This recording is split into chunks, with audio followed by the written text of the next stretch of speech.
ሰላም ሰላም ውድ የሰኒ ዘሚካኤል ዩቲዩብ ቤተሰቦች እንዴት አላችሁ? እግዚአብሔር ይመስገን እኔ ሰላም ነኝ። ለዛሬ ወደ አዘጋጀሁላችሁ ፕሮግራም እንሄዳለን። ወደ ፕሮግራሙ ካህኑ ጻድቁን ሂድና በጽዮን ላይ ያለውን ልብስ አምጣ፣ ከዚህም የተሻለ ልብስ ውሰድና ደራርበ አልብሳት አለው። ይህም ልብስ የተንጎረጎረና ቄፋዝና ዘብጦ ከተባለ ወርቅ ተለጥፎ የተሰራ እንጂ ከሐር የተፈተለ አይደለም። ለጽዮን ካሳ እንዲሆኑ የኢሎፍሊ መኳንንት አለቆች በ5 አይጦችና በሌሎችም 10 ነፍሳት አምሳል ያሰሯቸው ሙሴ በወንድሙ በአሮን ልብስ ጸናጽል እንዲያደርግ በሲና በታዘዘው መሰረት ከምድረ ቃዴስ በወጣ ወርቅ አምሳል ተዘብዝቦ የተሰራ ልብስ ነው። በጽዮን ልብስ ውስጥም ሰብስባቸው። እናቱ በአገልጋዩዋ በታምሪ መልእክተኛነት እኛን ከእኛ በታች ያሉትን እንዲሁም መንግስታችን እናመልክበት ዘንድ ከጽዮን ልብስ ጫፍ ሰጠነ ባለችው መሰረት ለልጁ ለዳዊት ወሰደለት። ሰጥተህም ይህችን የጽዮንን ልብስ አምልክበት፣ እናት ስለዚህ ልካለችና፣ አንተም ደግሞ የምናመልክበት ከልብሷ ጫፍ ስጠን ብልሃልና፣ ለአንተ የእግዚአብሔር ታቦት ሕግ ባለህበት መሬት ሆነ። ለእኛ ግን ሁልጊዜ ከእኛ ዘንድ አለች፣ ማክበራችንም አንጠነቀቅም። እናንተስ በውስጣችሁ ሳትኖር በጥንቃቄ ታከብሯታላችሁ።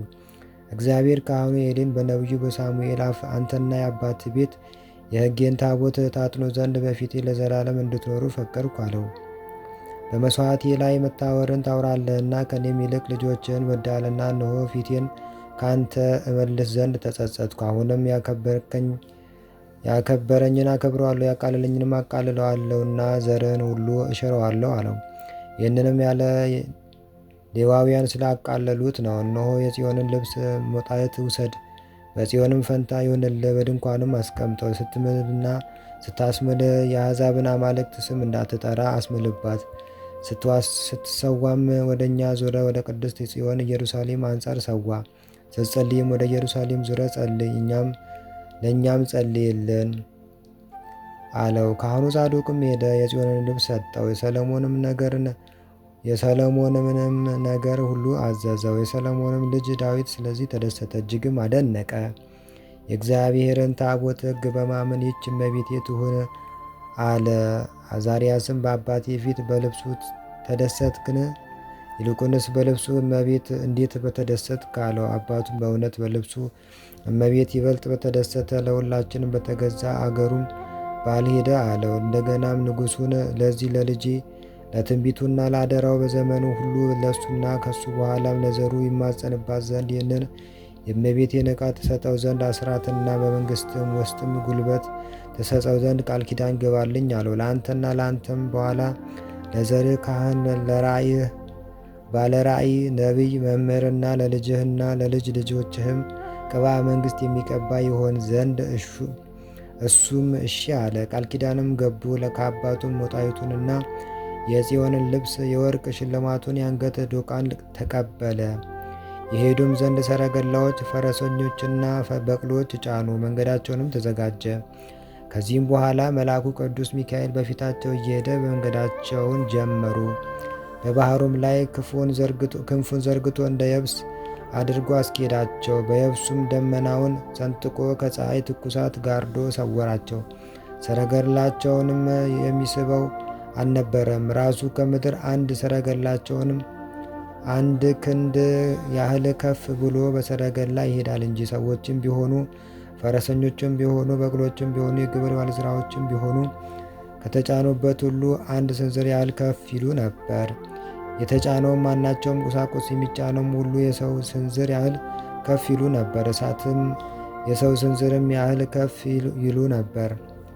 ሁሉም በባህር ውስጥ ነፋስ እንደሚያናውጠው ጀልባና ከጓደኞች ይልቅ የሆዱ ፍላጎት ወደ መብል እንደሚያጣድፈው ወፍና ስጋውን በነፋስ ላይ እንደሚያንቀል ንስር እንደዚሁ ፊትና ኋላ እና ግራና ቀኝ በማይሉ ሰረገላዎች ባለመታወቅ ይሮጡ ነበረ።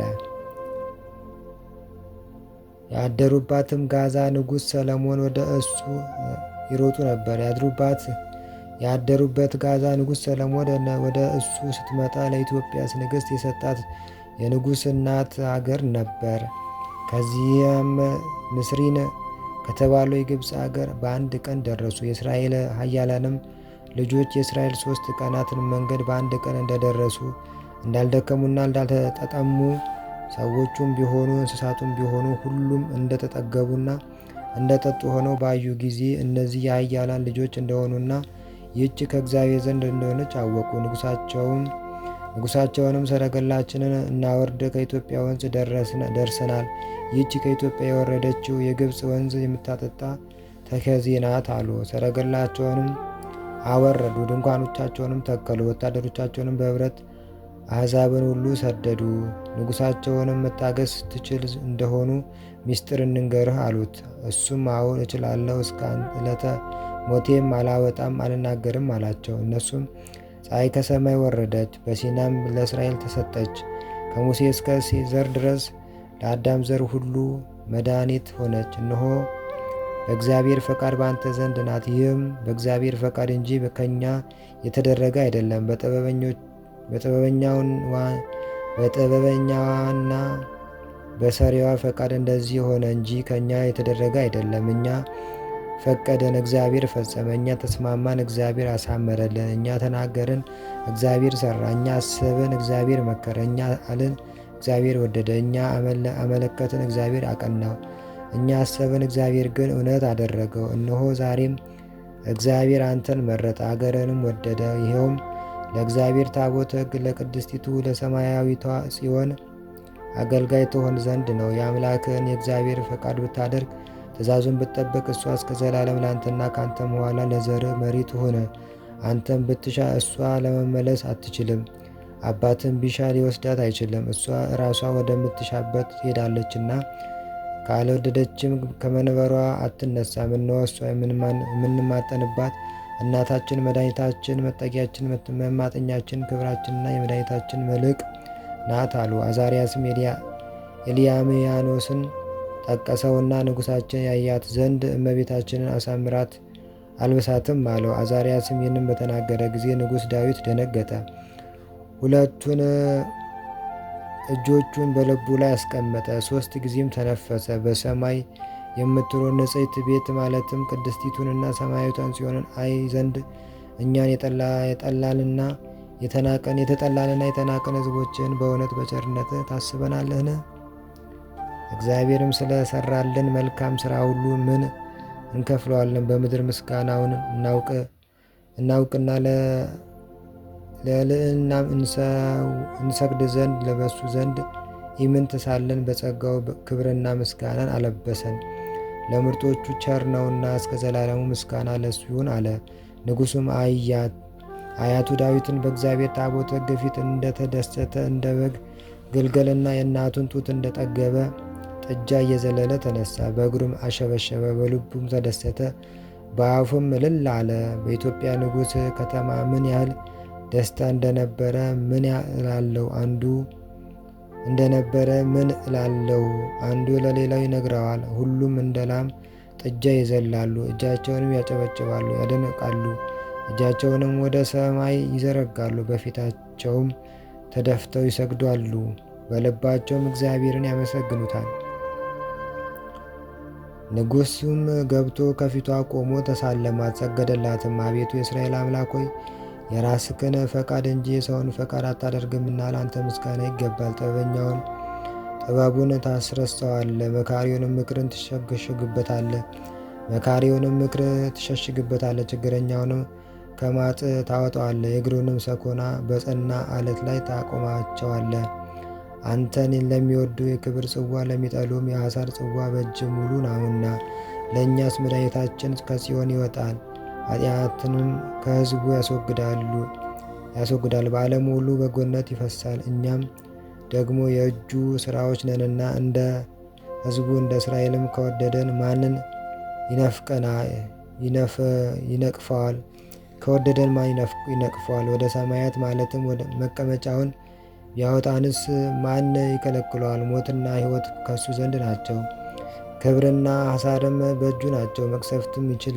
መቅሰፍን ይችላል፣ ይቅርታንም ያበዛል። ይቆጣል፣ ምሕረቱንም ያበዛል። ኩላሊትን ይመረምራል፣ ይሰጣል፣ ይነሳል፣ ይተክላል፣ ይነቅላል፣ ይሰራል፣ ያፈርሳል፣ ያበላሻል ሁሉ የእሱ ነው፣ ሁሉም በእሱና ከሱ ነው ሆነ። አንቺ የእግዚአብሔር ታቦተ ሕግ ሆይ መድኃኒት ሁኚ፣ ለምትሄጂበትና ለወጣሽበት መድኃኒት ሁኚ፣ በቤትም በዱርም መድኃኒት ሁኚ፣ በዚህም በዚያም መድኃኒት ሁኚ፣ በቤተ መንግሥትም በገዳምም መድኃኒት ሁኚ፣ በየብስም በባህርም መድኃኒት ሁኚ፣ በተራራና በኮረብታ መድኃኒት ሁኚ፣ በሰማይና በምድር መድኃኒት ሁኚ፣ በታላቅ ምንጮችም በወንዞችም መድኃኒት ሁኚ፣ በሞትም በሕይወትም መድኃኒት ሁኚ፣ በመግባትሽና በመውጣትሽ መድኃኒት ሁኚ፣ ለልጆቻችንና ለሕዝቦችሽ ነገዶች ሁሉ መድኃኒት ሁኚ፣ ለሀገሮችና ለአሕዛብ መድኃኒት ሁኚ፣ ለነገሥታቱና ለመኳንንቱ መድኃኒት ሁኚ፣ ለአትክልትና ለፍራፍሬው መድኃኒት ሁኚ፣ ለሰውና ለእንስሳም መድኃኒት ሁኚ፣ ለወፎችና ለአራዊት መድኃኒት ሁኚ፣ ለልምላሜዎችና ለአበቦች መድኃኒት ሁኚ። ጸልይ ማሪ፣ ለሕዝብሽም ራሪ። ቤት ሁኚን፣ አጥር እንሆንልሻለን፣ ንገሽልን፣ ሕዝብ እንሆንሻለን። በሐሳባችን ብዛት አትቆጪን፣ እኛ ግን የሌለንን ምስጋናሽንም ያልተማርን ሕዝቦች ነንና ከዛሬ ጀምሮ ምስጋናሽን እንማር ዘንድ ምሪን፣ አስተምሪን፣ አስታውሽን፣ ጥበበኞች አድርጊን። ስምሽን በላያችን ላይ ሁልጊዜና በዘመናት ሁሉ በቀንና በሌሊት በሰዓትና በዘመን ርዝመት ሁሉ ይመስገነ።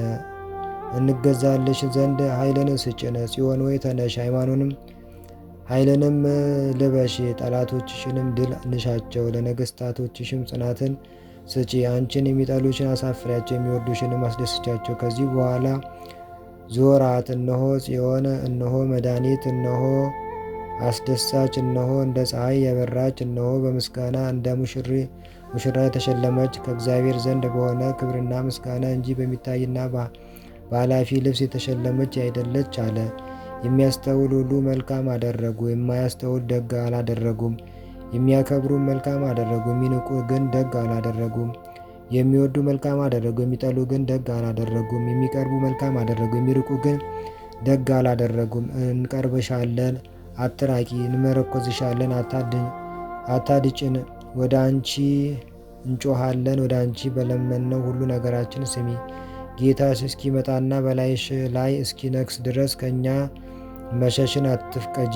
አንቺ የሰማይ አምላክ ማደሪያ ነሽና። ይህን ሁሉ የእስራኤል ንጉሥ የሰሎሞን ልጅ ንጉሥ ዳዊት ተናገረ። የትንቢት መንፈስ መርዶበታልና በደብረ ታቦር ጴጥሮስና ዮሐንስን ይናገሩት የነበረውን እንዳላወቁ ሁሉ የሚናገረውን አያውቅም ነበር። ሁሉም አድንቀው ይህ የነቢይ ልጅ ቁጥሩ ከነቢያት ውስጥ ነው አሉ። እንግዲህ ውድ ተመልካቾቻችን እስከዚህ ድረስ ታቦተ ጽዮንን ይዘው እስከ ኢትዮጵያ እስከ ተከዜ ወንዝ ድረስ ይዘው እንደመጡ በምን ያህል ፍጥነትም ይጓዙ እንደነበረ ተመልክተናል። በቀጣይ ፕሮግራማችን እንግዲህ የኢትዮጵያ ሕዝቦች እንዴት በታቦተ ጽዮን መምጣት እንደተደሰቱና እንዴት አድርገው እንደተቀበሏት እንመለከታለን። እስከዛው ድረስ ስለተከታተላችን እናመሰግናለን። ቸር ቆዩልን። ወስብሐት ለእግዚአብሔር። የሰኒ ዘሚካኤል ዩቲዩብ ቤተሰቦች በሌላ ፕሮግራም እስከምንገናኝ ድረስ ሰላም ቆዩልኝ።